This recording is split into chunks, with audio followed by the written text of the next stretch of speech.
Welcome. This is a short video today, so stick with me because it's on an important topic. And today I'm going to talk about companies who haven't struggled. One of the best things about what we do is we get to work with many different types of companies. We've worked with companies that have taken 20 years to succeed. We've worked with companies that have to fight tooth and nail for growth. We've worked with companies that have been on the brink of failure, so close, but have come back. They've rebounded. But we've also worked with a few companies that have been able to grow without struggling. Of all the companies that we've worked with, the hardest to work with are those that have grown without struggling.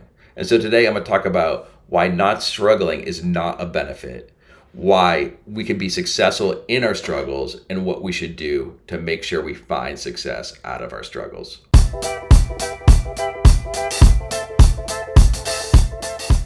Why is it that companies that have never struggled are the hardest to work with? Well, three reasons. One is they take too long to recognize the challenges.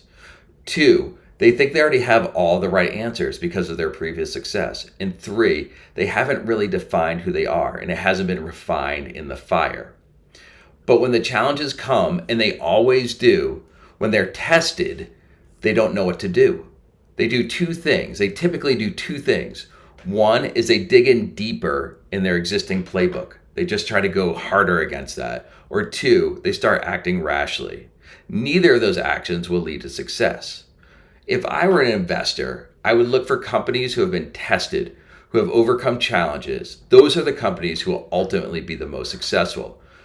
They know they don't know it all. They know they need to be humble in their victories and resilient in harder times. It's tough out there for a lot of companies. It is a struggle, but in that test is where you can find success. But just because you're being tested doesn't mean you're going to be successful. So what do? Well, here's what we've learned from the resilient companies we've worked with. This is what they have done to build success out of the challenges.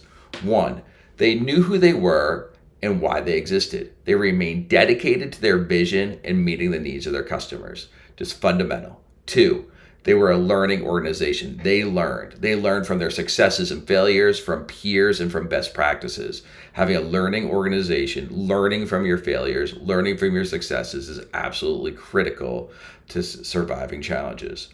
Three, they focused on the fundamentals, both hard, which is paying the bills. You have to be able to pay the bills to survive, and soft, things like execution. And then finally, they were honest about the situation and their teams. They realized quickly they're being tested, and then they communicated openly what it would mean for their organization, their employees. So those are the four things to do if you're being tested, if you're being challenged. Now, these companies came out stronger, not despite the challenges, but because of the challenges.